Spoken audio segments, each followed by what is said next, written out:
Now, this is all about how to overcome any fee objection that you might get.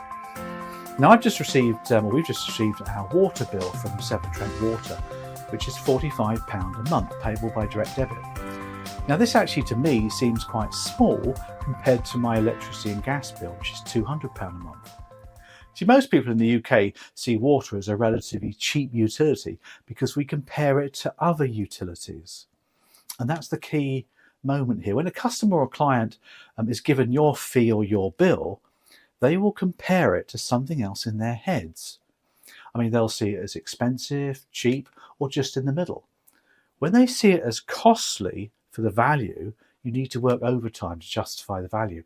That's for another time. But for now, here's a question that you should ask to save you a lot of headaches. May I ask, what are you comparing that to?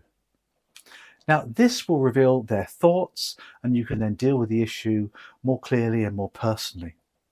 Now, before I give my fees and prices to customers and clients, I always pitch in an alternative or a competitor's cost first, just to set the scene and to help the customer ski downhill, so to speak. For example, when I give my daily rate, I'll point out that somebody like PwC will invoice you for about £3,000 per day for the same outcome, using people with probably less experience than me. Or suppose I'm quoting for our on-demand video package for a learning experience for exams and things. In that case, I might point out the cost of failing the exams is almost £200, and you've got to do 3 of those. So I'm putting that figure in the customer's mind when I introduce the cost or the investment for our video package.